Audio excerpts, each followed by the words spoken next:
यहाँ पे एक शब्द और लिखा है, श्रुति नीति। केवल आज आधुनिकता में मत जाओ आप लोग।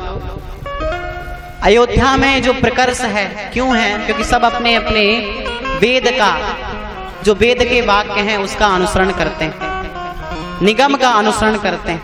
निगम मतलब वेद होता है, और निगम शब्द का अर्थ होता है नितराम गमयति बोधयति निगमः, जो हमेशा आपके कर्तव्यों का आपको बोध कराए उसे निगम कहते हैं। वेद, और वेद का अनुकरण स्वयं भगवान करते हैं। वेद का अनुकरण स्वयं भगवान ने किया है। वो भगवान राम जी जब भरद्वाज जी के आश्रम में पहुंचे तो राम जी ने कहा कि भरद्वाज जी बताइए हम कहाँ जाएं, किस रास्ते से जाएं? नाथ कहु हम केहि मग जाहि, नाथ कहु हम केहि मग जाहि। जब राम जी ने पूछा कि हम किस रास्ते से जाएं, तो भरद्वाज जी ने क्या किया कि राम जी को भेजने के लिए अपने कुछ शिष्यों को बुलाया।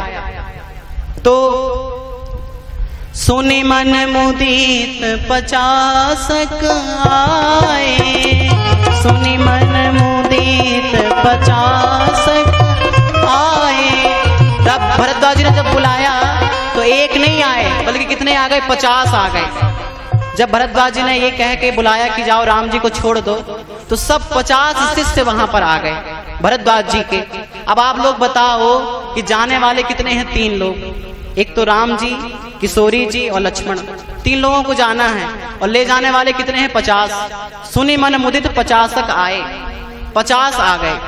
तो आप बताओ जाने वाले 3 हों और ले जाने वाले 50 हों तो कहाँ ले जाके पटकेंगे, कोई भरोसा नहीं। तो भरद्वाज जी ने क्या किया?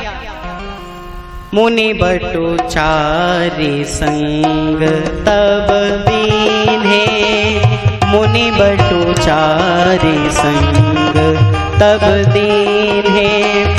जिन बहु जन्म सफल करि लीन्हे, जिन बहु जन्म सफल करि लीन्हे। मुनि बटु चारि संग तब दीन्हे। मुनि, तब भरद्वाज जी ने क्या किया? 4 बटकों को, 4 शिष्यों को राम जी के साथ में भेजा। 4 शिष्य मतलब 4 वेद, 4 शिष्य मतलब 4 वेद। वैसे ही हम आप जब अपने वास्तविक जीवन के पथ पर चलने के लिए प्रयत्नशील होते हैं, जब इच्छुक हो जाते हैं कि अपने पथ पर चलना है, तो बहुत से आ जाते हैं। कोई विदेशी सभ्यताओं को अपनाने लगता है, कोई पाश्चात्य संस्कृतियों को अपनाने लगता है, कोई किसी को अपनाने लगता है। आजकल यही सबसे बड़ी विडंबना है कि लोग अपने वास्तविक आदर्श को भूल चुके हैं। हमारी सभ्यता क्या है? देखो एक बात निवेदन करूं, पाश्चात्य, हम आप आजकल पाश्चात्य संस्कृति के अधीन होते जा रहे हैं। उल्टी सीधी कटिंग कटवाना, उल्टे सीधे कपड़े पहनना, उल्टा सीधा खान पान,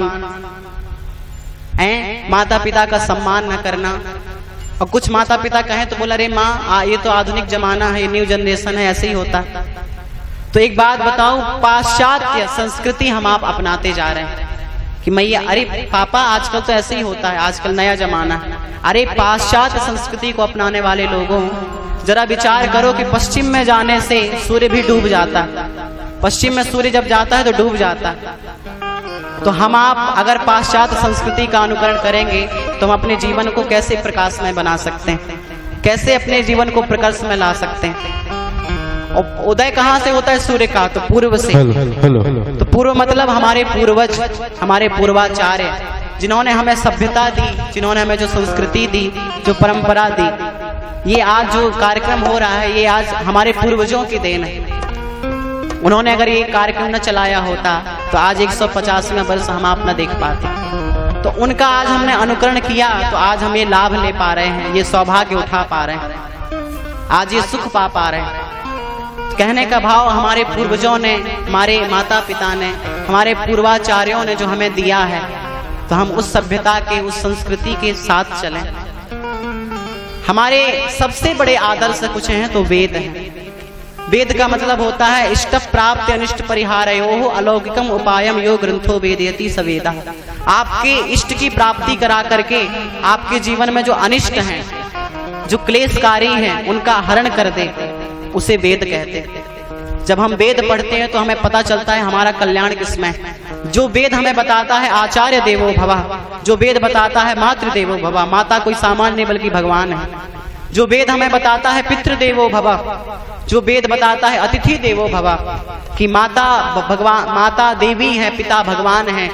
जो वेद हमें बताता है कृण्वन्तु विश्वमार्यम्, इस सारे समाज को आर्य, इस सारे समाज को सुंदर बनाओ, इस सारे समाज को आदर्श बनाओ, ये वेद हमें बताता है। तो वेद का अनुकरण करने से ही हमारा आपका कल्याण।